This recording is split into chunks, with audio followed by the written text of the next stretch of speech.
밤마다 되게 더웠는데 오늘 아침에 일어났는데 되게 시원한 바람이 솔솔 불고 좀 오늘 약간 바람이 불어서 그래도 좀 시원한 것 같아요. 그죠? 옆 사람 보시고 우리 잘 나오셨습니다. 반갑게 인사하겠습니다. 반갑습니다. 시원하게 솔솔 부는 바람이 오늘 조금 괜찮은 것 같죠?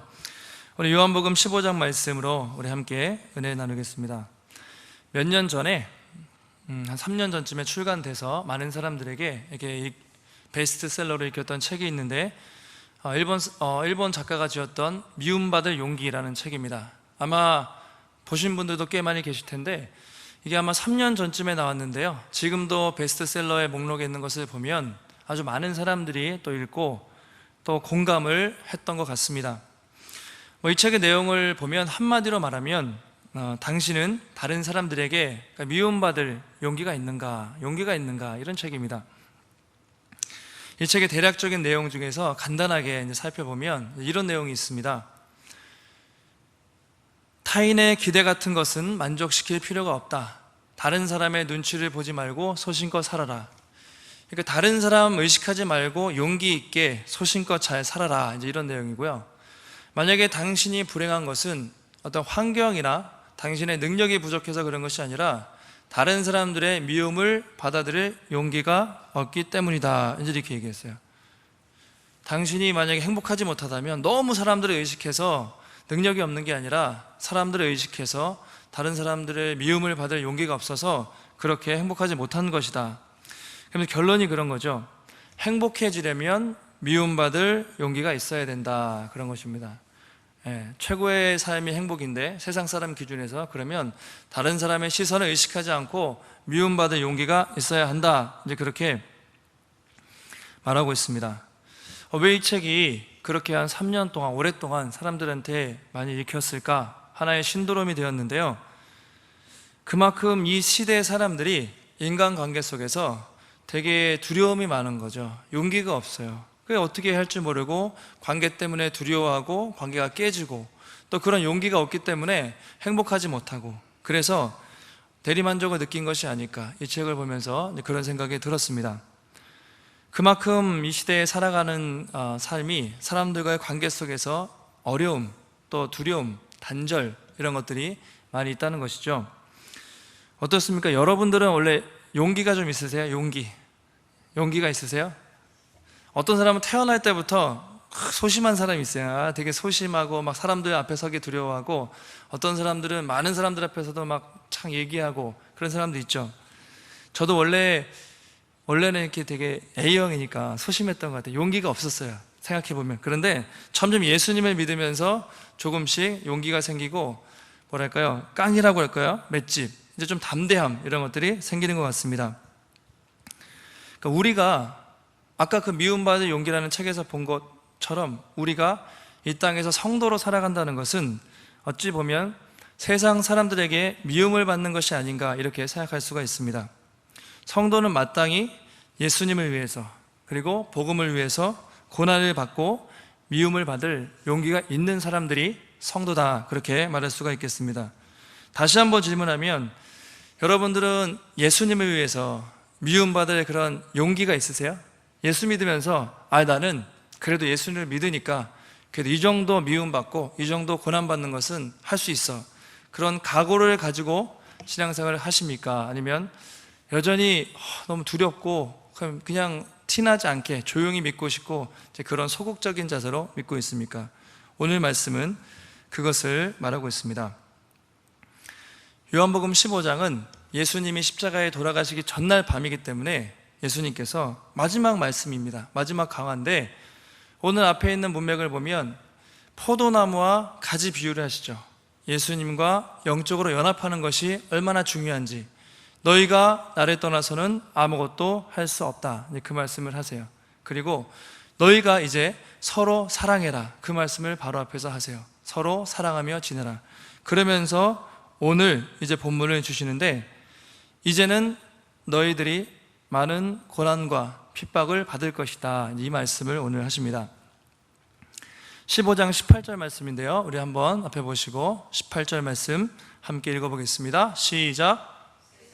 너희를 미워하면 너희보다 먼저 나를 미워한 줄을 알라.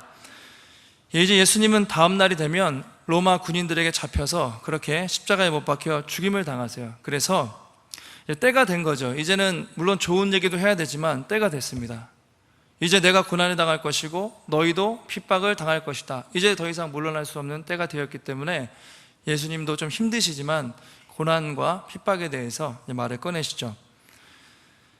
세상이 너희를 미워하면 너희보다 먼저 나를 미워했던 것을 기억해라. 이제 예수님이 그렇게 말씀하십니다.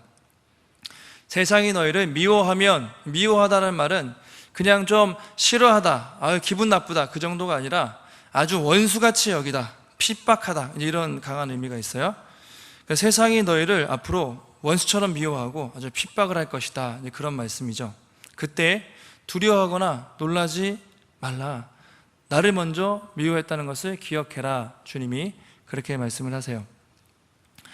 우리 19절 이하를 보면 그럼 세상 사람들이 왜 예수님과 예수 믿는 사람들을 미워하는지 그 이유에 대해서 몇 가지 말씀을 주시는데, 세상이 왜 우리를 미워할까요? 첫 번째 이유가 바로 우리가 세상에 속한 자가 아니기 때문이다, 이렇게 말씀하세요. 우리는 세상에 속한 자가 아니기 때문에.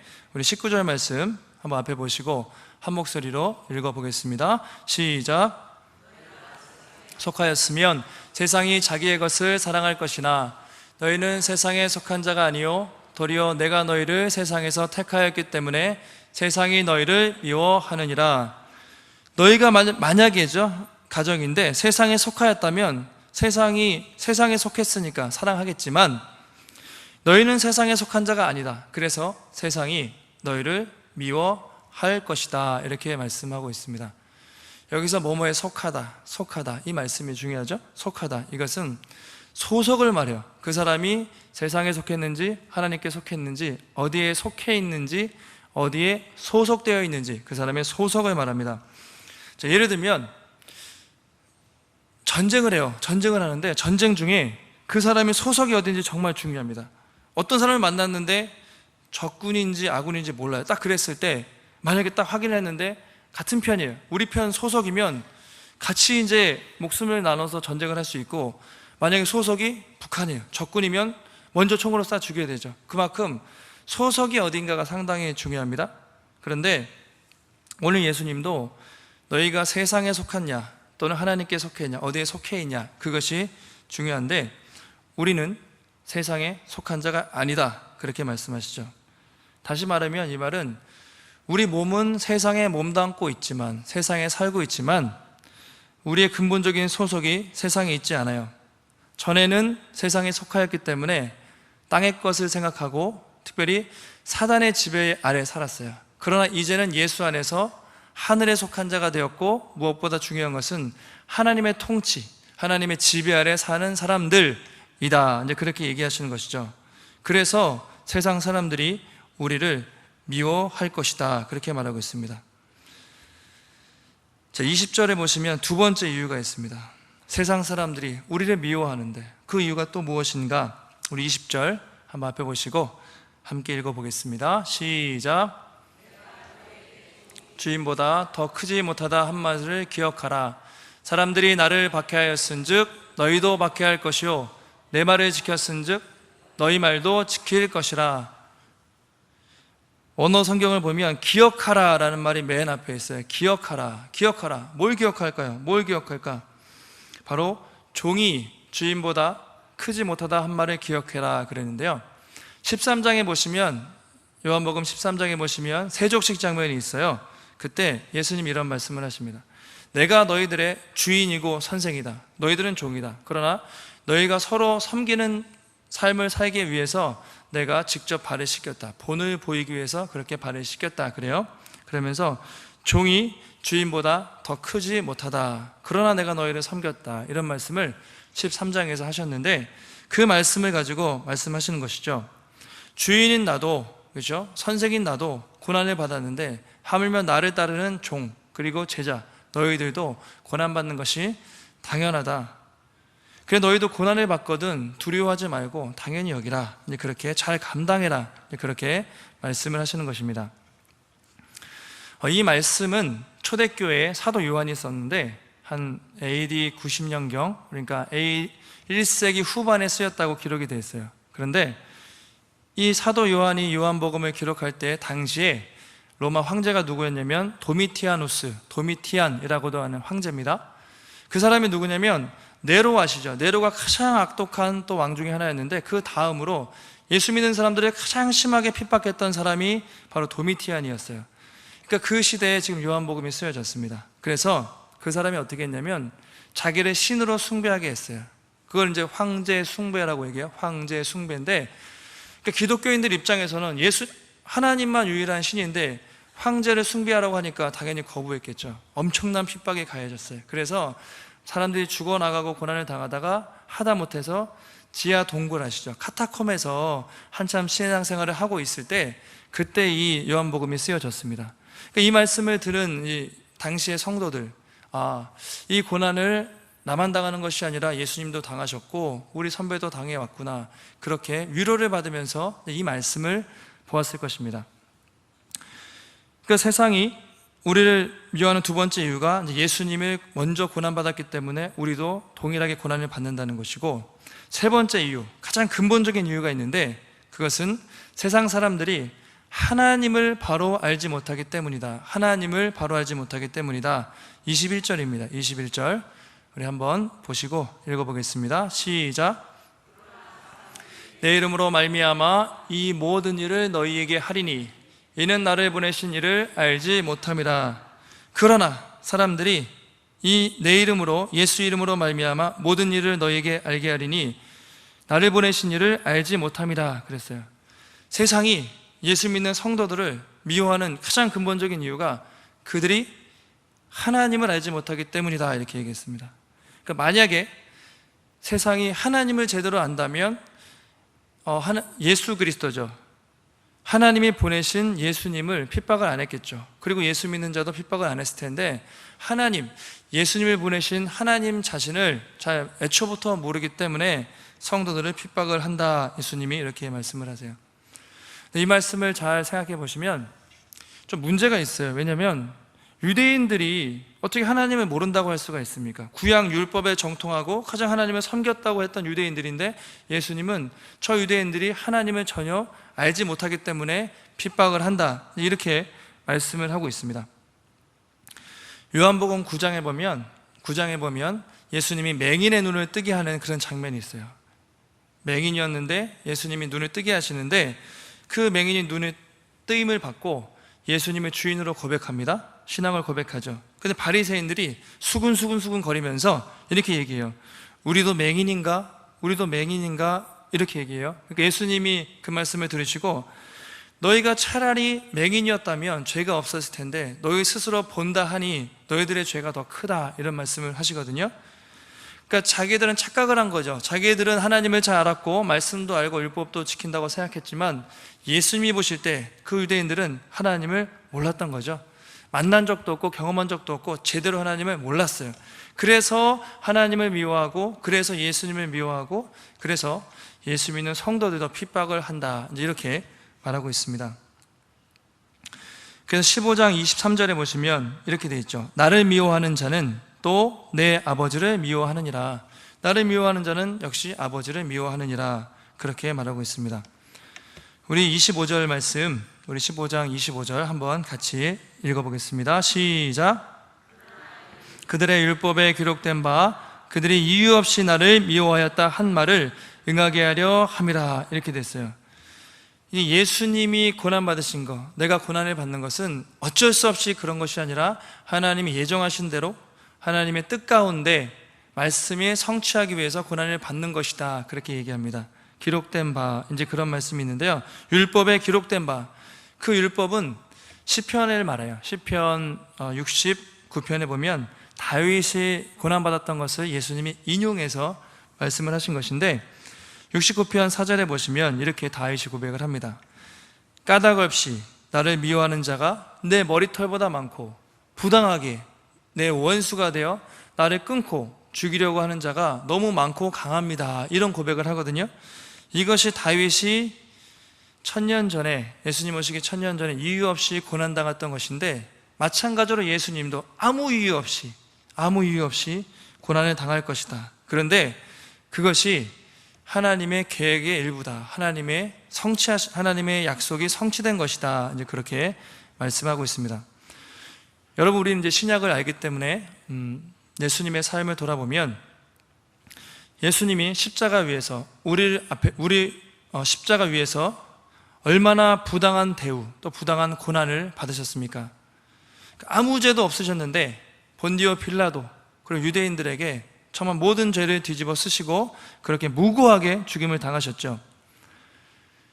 재판할 때 있잖아요. 우리가 재판할 때 가장 기본적인 게, 이제 우리가 요즘에 법률 지식이 많이 이제 좋아져서 무죄 추정의 원칙, 그런 거 들어보셨을 거예요. 무죄 추정한다. 뭐냐면 저 사람을 고소했을 때 피고인을 확정 판결이 나기 전까지는 무죄로 죄가 없다고 추정을 해주는 것인데, 왜냐면은 확실한 증거가 있을 때까지는 무죄라고 추정을 해줘요. 그게 맞아요.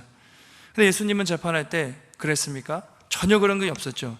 죄가 하나도 없음에도 불구하고 모든 죄를 다 뒤집어 씌우게 해서 무죄 추정이 아니라 그냥 없는 죄도 만들어서 다 갖다 붙여가지고 죄가 있다고 해서 십자가에 못 박혀 죽었죠. 예수님처럼 억울하고 부당하게 돌아가신 분이 이 세상에 없어요. 세상 사람 같으면 어떻게 합니까? 억울하면 어떻게 해요? 1심에서 억울하면 2심, 고등법원, 3심, 대법원, 아니면 헌법재판소 가서 막 자기의 기본권을 그렇게 표출하지 않습니까? 그렇게 호소할 텐데, 억울함을 호소할 텐데, 예수님은 죄가 없음에도 불구하고 억지 재판임에도 불구하고 그냥 다 받아들이셨어요. 그래서 전혀 억울해하지 않으시고 겸손하게 아버지의 뜻으로 인정하고 묵묵히 십자가를 지셨죠.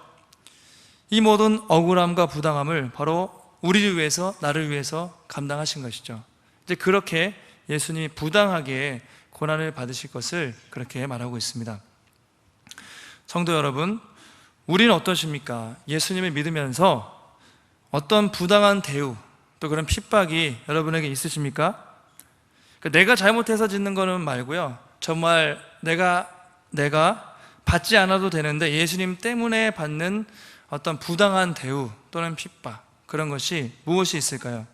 그래서 성경에서 말하죠. 대가, 어떤 예수님을 위해서 대가를 지불하는 것이 참 제자다, 이제 그런 말을 합니다. 제가 여기 계신 분들 우리 주로 시니어 어르신들인데, 제가 말씀을 준비할 때는, 제가 청년들한테 말할 때는 정말 우리가 너무 편하게 신앙생활 하고 있지 않은가, 그런 도전을 많이 해요. 근데 이제 보시면 우리 1세대, 2세대 우리 어르신들은 성경 이렇게 신앙생활 하시면서 참 많은 핍박과 어려움 가운데 신앙생활을 많이 해오신 것 같아요. 근데 점점 세대가 갈수록 있잖아요. 청년들, 청소년들 점점 갈수록 젊은 사람들은 그 고난과 핍박을 별로 받는 것을 싫어하고 그냥 조금 불편한 것도 감수하기 힘들 정도로, 우리가 참 예수 믿으면서 그렇게 참 어떻게 보면 나약하게 편하게 신앙생활하는 모습이 점점 젊은 세대로 갈수록 많이 있다는 것이죠. 근데 지금도 세계 각지를 보면요, 돌아보면 예수님 믿으면서 너무 고난과 핍박을 받으면서 신앙생활하는 분이 많아요. 제가 지난주에도 2주 전에도 선교를 갔다 와서 이제 그 나라에 가보니까 이슬람교가 60%, 그리고 불교가 20%, 기독교가 9%, 힌두교가 6% 그랬어요. 그래서 9%면 기독교가 좀 많네, 그런 생각이 들었거든요. 10명 중에 1명이면 그래도 있는 거잖아요. 근데 가서 이제 선교사님 얘기 들어보니까 주로 이제 카톨릭이나 좀 다른 교단이고 신실하게 믿는 성도들은 1.4% 정도, 그러니까 상당히 소수죠. 100명 중에 한두 명 정도 크리스찬이 있었어요. 근데 그 나라는 국교가 이슬람교예요. 말레이시아는 국교가 이슬람교고 총리가 이슬람을 믿기 때문에 이제 이슬람 아닌 다른 사람들은 많은 차별을 받아요. 주민등록 중에 딱 무슬림이라고 써 있어요. 이슬람 종교를 믿는 사람들만, 나머지 40%는 아무것도 없는데 어떤 차별을 받냐면, 무슬림이 아니면, 그러니까 이슬람 교도가 아니면 공무원은 일단 못 되고, 그 다음에 어떤 집을 사거나 차를 살 때 세금 폭탄을 막 준대요. 그러니까 무슬림들은 공무원도 할 수 있고 세금도 다 면제받고 싸게 하는데, 다른 종교 예수 믿거나 그러면 다 그런 혜택을 전혀 못 보고 사는 것이죠. 그리고 한번 무슬림으로 개종한 사람이 만약에 다른 종교 예수를 믿거나 그러면 전도한 사람도 이제 종교 경찰들이 이제 사복 입고 다니는데 끌려가서 재판을 받고, 당연히 예수님을 믿은 사람도 개종한 사람도 그렇게 큰 처벌을 받는다고 합니다. 선교사님이 이제 얘기해 주셨는데요. 사역 초기에 이제 학생들을 데리고 성경 공부를 했던 것 같아요. 대학교에서. 그런데 어떤 자매가 이제 복음에 대해서 관심을 갖고 있다는 얘기를 듣고, 대학교 1학년이었어요. 그래서 이렇게 성경 공부를 하고 싶다고 왔대요. 선교사님들도 긴장을 했겠죠. 이거 잘못하다가 탄로나면 다 처벌을 받는데 이 자매를 어떻게 해야 될까 회의를 하다가, 그래도 복음을 듣겠다고 왔는데 해야 되지 않겠냐, 그렇게 해서 받아들이기로 하고 성경 공부를 같이 했습니다.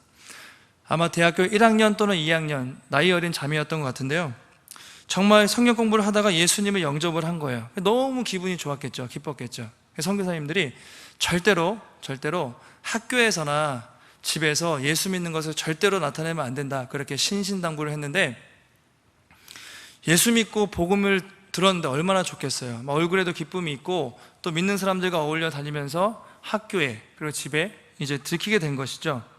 학교에서 이제 회의가 열렸는데 결국 퇴학을 당했어요. 퇴학을 당했고 또 집에서도 부모님께 쫓겨나게 됐습니다. 예수 믿은 결과 학교도 잃게 되고 또 가족도 잃게 된 것이죠. 그래서 그 주변에 있던 미국인 한 선교사님이 그 자매를 입양을 했다고 합니다. 입양을 해서 지금 미국에 가서 유학을 하고 공부하고 있는데, 이제 공부하고 돌아와서 다시 그 사람들에게 좀 복음을 전하는 자매가 됐으면 좋겠다, 이제 그런 얘기를 했습니다. 아마 그 자매가 예수님을 믿을 때 그 자매에게는 예수를 믿는다는 것이 어떤 의미였을까요? 예수 믿으면 복받고 구원받죠. 그러나 정말 내가 모든 게 잘 되고 그냥 앞길이 확 열리고 축복받고, 그런 의미가 아니었어요. 그 자매에게 예수 믿는다는 것은 학교에서 잘린다는 것이었고, 그 자매에게 예수 믿는다는 것은 가족에게서 쫓겨난다는 것이었습니다. 예수 믿는다는 것은 핍박을 당한다는 것이었는데, 그 자매는 이제 복음을 위해서, 예수를 위해서 가족도 버렸고 학교도 버린 것이죠. 그만큼 그 자매에게는 그런 결단을 한 것이죠. 그 땅에서 예수를 믿는다는 것은요, 세상에서 복받는 개념이 전혀 아닙니다. 오히려 공무원도 안 되고 세금 폭탄 맞을 각오를 하면서도 내가 예수님 때문에, 그 하나님 때문에 믿는 것이지 내가 복받으려고 잘 살려고 믿는 게 전혀 아닙니다. 지난주에 지난주에 스펄전 목사님께서 또 이렇게 금요 기도회 때 말씀을 해주셨는데, 중동 아라비아에서 오셨잖아요. 이 말레이 땅보다 훨씬 더 이슬람이 강하죠. 근데 어떤 자매가 인터넷을 통해서 예수님을 믿게 된 거예요. 그러니까 인터넷을 듣다가, 거기는 하도 교회도 없고 그래서 하나님이 꿈으로도 역사하고 막 그렇게 하시는데, 인터넷을 듣고 예수님을 영접하게 됐는데, 그게 이제 친정에도 알려지고 이제 아마 남편에게도 알려지게 될 위기에 처했죠. 그래서 목숨의 위험, 남편이 죽이겠다고 살해의 위협이 있어서 어쩔 수 없이 한국으로 이제 모처에 와서 지금 계신데, 자녀가 4명이나 있어요. 젊은 우리 이슬람 자매인데 애들이 4명이나 있고, 남편이 죽인다고 하기 때문에 이렇게 돌아왔어요. 한국으로 몰래. 근데 그만큼 그 중동 사람들은 무슬림에서 기독교로 개종하면 명예살인이 지금도 허락될 만큼, 공식적으로 죽이는 게 허락될 만큼 그렇게 예수를 믿는 게 어렵다는 것이죠. 그러니까 목숨을 걸고 믿지 않으면 그만큼 힘들다는 것입니다.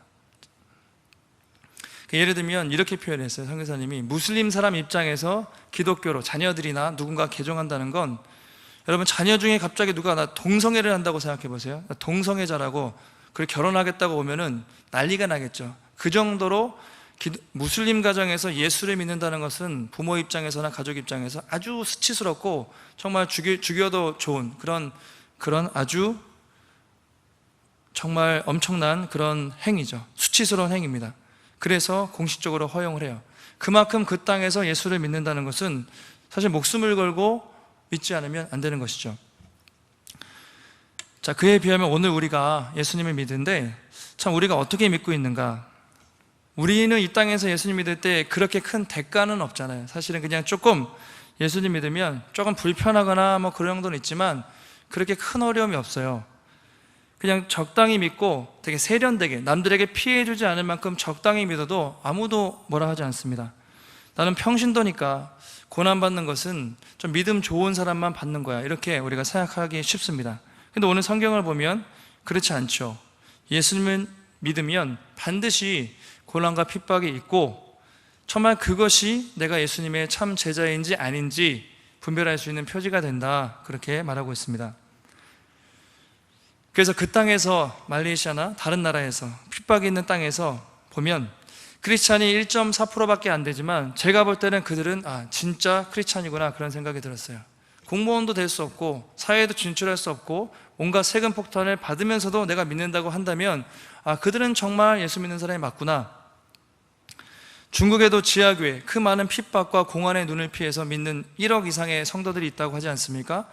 그들도 정말로 진짜 크리스찬이 맞겠다.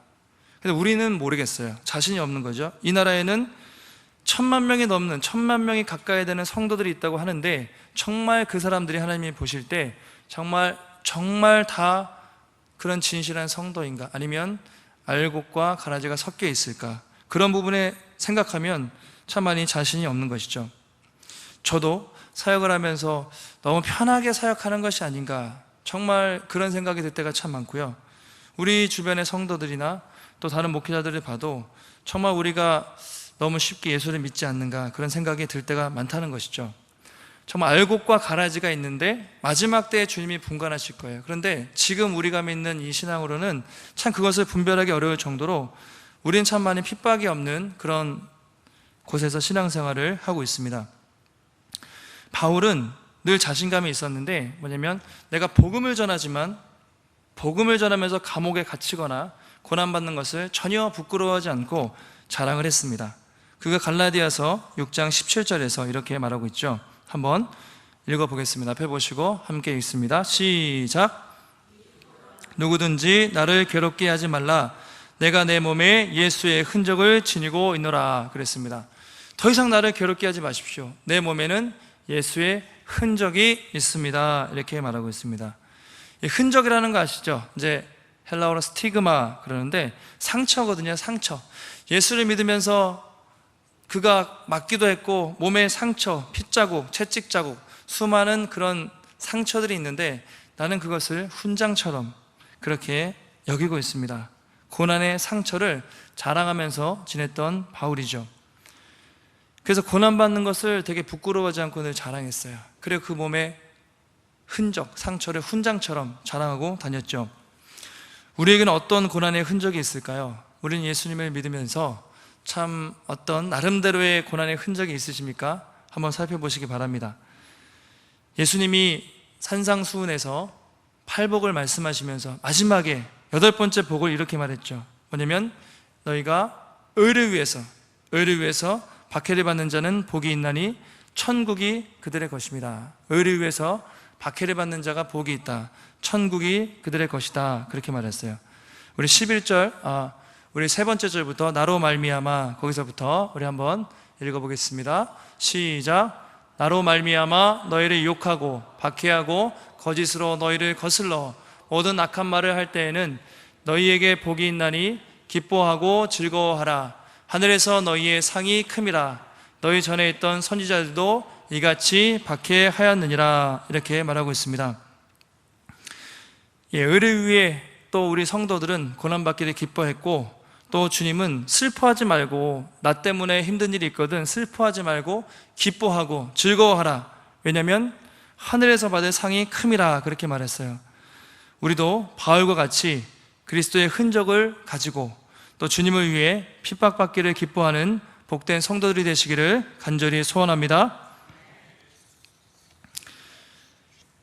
우리 26절 잠깐 살펴보면, 만약에 여기서 예수님이 말을 끝내셨다면 제가 볼 때 용기 없는 사람들은 이런 고난을 못 받습니다. 그죠? 용기 없는 사람들은 어떻게 할 방법이 없어요. 아무리 용기 내도 고난이 두려운 건 두려웠기 때문에. 근데 주님이 약속하신 게 뭐냐면, 우리가 고난을 당할 때 내 힘으로, 내 용기로 하는 것이 아니라 그때 누가 함께 하시냐면 성령이 함께 하실 것이다. 그 약속을 주시기 때문에 우리가 이 말씀이 중요한 것이죠. 26절, 27절 한번, 26절과 27절 한번 읽어보겠습니다. 시작. 너희에게 보낼 보혜사 곧 아버지께로부터 나오시는 진리의 성령이 오실 때에 그가 나를 증언하실 것이요 너희도 처음부터 나와 함께 있었으므로 증언하느니라. 아직 예수님이 승천하지 않으셨기 때문에 성령님이 보혜사가 오지 않으셨어요. 예수님이 이렇게 말씀하신 거죠.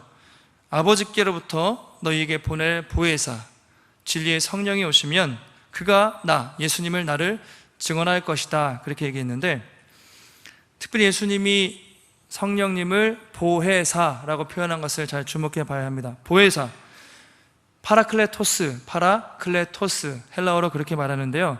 중재자, 누가 싸웠을 때 중재자, 중재하는 사람 있죠? 또는 위로자, 또는 상담자, 카운셀러, 상담하는 사람, 이런 의미도 있는데, 가장 정확하게 한마디로 말하면 변호사라는 말입니다. 변호인, 법률적인 용어거든요. 법정적으로 재판에서 변호할 때, 여러분 변호사 하면 어떤 사람이 재판이 걸렸을 때 원고나 피고 대신해서 변호해주는 사람, 말해주는 사람을 변호인이라고 말합니다.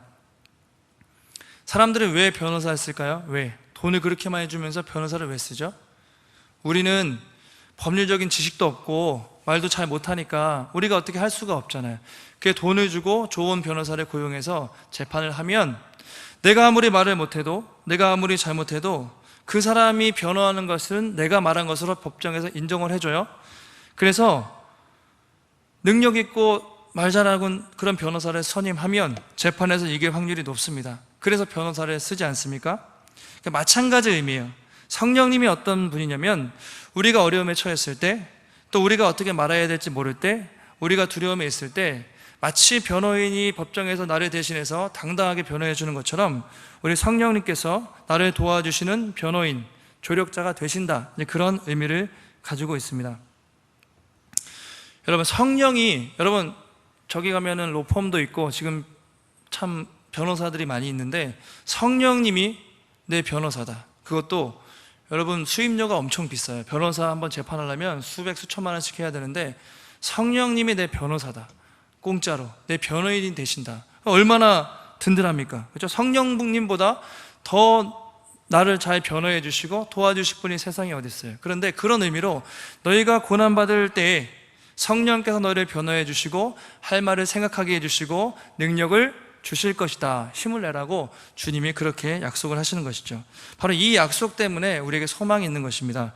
우리 용기로 하는 것이 아니라 성령의 도움으로 우리가 어떤 고난과 어려움이 있어도 성령의 도우심으로 감당할 수 있다는 것이죠. 그래서 복음서의 제자들과 사도행전의 제자들이 다르다는 것은 아실 텐데 그 차이가 불과 한두 달 사이에 제자들이 그렇게 많이 변화된 것은 성령을 충만함을 받았는가 그렇지 못하는가 차이죠. 성령 오순절 성령 강림을 받고 사도행전의 제자들은 완전히 다른 하나님의 담대한 용사가 되었습니다. 특별히 스데반 집사님 아시죠? 스데반 집사님 보시면 그가 참 많은 핍박과 어려움이 있었는데 담대하게 설교하지 않습니까? 7장을 보시면 사도행전 7장에 스데반 집사님의 이야기가 나오는데요,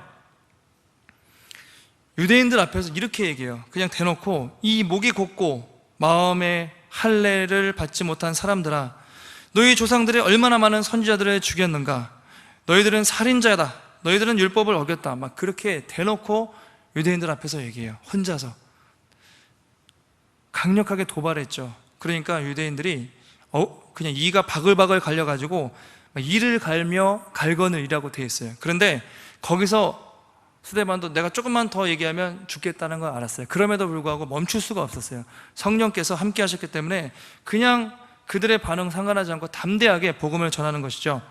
우리 7장 55절 말씀 한번 앞에 보시고 읽어보겠습니다. 시작. 하늘 우러러 주목하여 하나님의 영광과 민 예수께서 하나님의 우편에 서신 것을 보고, 스데반이 뭐라고 되어 있죠? 성령이 충만하여, 스데반이 성령이 충만하여, 그가 그 많은 사람들 앞에서도 담대하게 전할 수 있었던 이유 단 한 가지는 그가 말을 잘했거나 그가 용기 있기 때문에 그렇게 말하지 않고 성령으로 충만하여 성령께서 그의 영을 붙들고 있었기 때문에 수많은 사람들 앞에서도 두려워하지 않고 담대하게 예수님을 전했던 것입니다. 단기 선교를 마치고 지난주에 팀원들이 같이 한번 피드백 시간을 가졌습니다. 하나님이 주신 은혜를 나누면서 그렇게 각오를 다졌는데, 그 중에 한 집사님이 이런 간증을 하셨어요. 저희가 9명밖에 되지 않았는데 그 중에 몇몇 분이 한 주, 2주 전까지 못 가는 상황이 있었어요. 사실은 회사 휴가가 안 맞아가지고 중요한 프로젝트가 딱 껴가지고 갈 수 없는 상황에 처해 있었어요. 그래가지고 일주일 전까지도 막 간다 못 간다 되게 우리가 같이 기도하면서 걱정을 했었는데, 선교지 가서 이제 은혜를 받았잖아요. 은혜를 받고 담대해져가지고 이제 오신 거죠. 그래서 옛날에는 직장만 가면 상사가 너무 커 보였대요. 전부처럼 보이고 하나님이 요만해 보이는 거예요. 그런데 이제 은혜 받고 성령 충만을 받으니까 상사가 별로 무섭게 보이지 않았대요. 그리고 하나님이 크게 보여서 상사가 뭐라 해도 이제 내가 담대하게 말할 힘이 생겼다, 용기가 생겼다, 이제 그렇게 얘기하는 걸 봤어요. 그러니까 우리가 이거죠. 성령 충만하면 두려움이 없는 것이죠. 성령 충만하면 용기가 있는 것입니다. 그러니까 우리의 힘과 용기로 하는 것이 아니라 성령이 충만할 때. 자, 한번 따라해 보겠습니다. 성령 충만하면 용기가 생깁니다. 말씀 충만하면 담대해집니다. 원래 용기 있기 때문에 하는 게 아니라, 아무리 소심하고 아무리 부족해도 그 사람의 성령으로 충만하고 말씀으로 채워져 있으면 그 인생에 어떤 어려움이 있어도 흔들리지 않고 갈 수 있다. 성령이 함께 하시기 때문이죠. 마지막으로 우리 이 말씀하고 마치겠습니다. 예수님이 12제자를 파송하시면서 내가 너희를 보냄이 양을 이리 가운데 보내는 것 같다, 이렇게 얘기하셨어요. 너희가 앞으로 저들이 공회에 넘겨주고 잡아 죽일 수도 있다. 많은 임금들 앞에 끌려갈 것이다. 바로 그때 이렇게 말씀하시죠. 19절, 우리 20절 앞에 보시면, 너희를 넘겨줄 때 어떻게 또는 무엇을 말할까 염려하지 말라. 그때 너희에게 할 말을 주시리니, 말하는 이가 너희가 아니라 뭐죠? 너희 속에서 말씀하시는 이 곧 너희 아버지의 성령이시니라. 성령을 믿고 나가라. 성령을 믿고 나가라. 그렇게 말씀하고 있습니다. 그러면서 28절, 우리 마지막 읽고 마치겠습니다. 28절 함께 읽습니다. 시작. 몸은 죽여도 영혼은 능히 죽이지 못하는 자들을 두려워하지 말고 오직 몸과 영혼을 능히 지옥에 멸하실 수 있는 이를 두려워하라. 예수님의 말씀이세요. 몸은 죽여도 영혼은 능히 죽이지 못하는 저들. 세상이 커요. 그래 아무리 크고 로마 황제가 힘이 있어도 그들은 몸만 죽이지 영혼은 못 죽이거든요, 세상은. 그런데 정말 두려워야 될 분이 누군가? 몸과 영혼을 지옥에 멸하는 분, 오직 하나님만 두려워하라. 하나님만 두려워하는 사람은 세상을 두려워하지 않습니다. 성도 여러분, 우리의 삶 속에 오직 이 세상이 아니라 오직 하나님만을 진정으로 두려워할 분으로 아시고, 또 우리 앞에 있는 고난과 어려움이 있어도 성령을 의지하시며 담대히 감당하시는 복된 성도들이 되시기를 주님의 이름으로 축원합니다. 기도하겠습니다. 우리 같이 한번 말씀 가지고 기도하시다가 돌아가실 텐데요. 하나님, 예수님이 십자가에 돌아가시기 전에 우리가 은혜 받는 말씀은 참 좋은데 고난과 핍박 말씀을 들으면 참 우리 마음에 좀 어렵고 별로 관심이 없어요. 그런데 우리가 은혜도 있지만 고난도 있는 것이 사실이고 주님이 그렇게 앞서 당하셨습니다. 우리가 이 시대에 큰 고난은 없지만 내가 때때로 예수를 위해서 그렇게 고난받는, 또 손해보는, 나름대로 좀 대가를 지불하는 그런 삶을 잘 살 수 있도록, 또 우리 이 시대의 젊은이들이 점점 되게 가볍게 예수님을 믿는 경우가 많은데, 주님 정말 담대하게 세상을 두려워하지 않고 오직 하나님만 두려워하면서 믿음으로 잘 감당하게 하시고, 특별히 성령을 의지하며 특별히 말씀 충만, 성령 충만으로 또 우리 앞에 있는 어려움들을 능히 감당케 해주시도록 우리 기도하겠습니다. 우리 주님의 이름 부르짖고 우리 말씀 가지고 기도하시다가 자유롭게 돌아가시겠습니다. 주여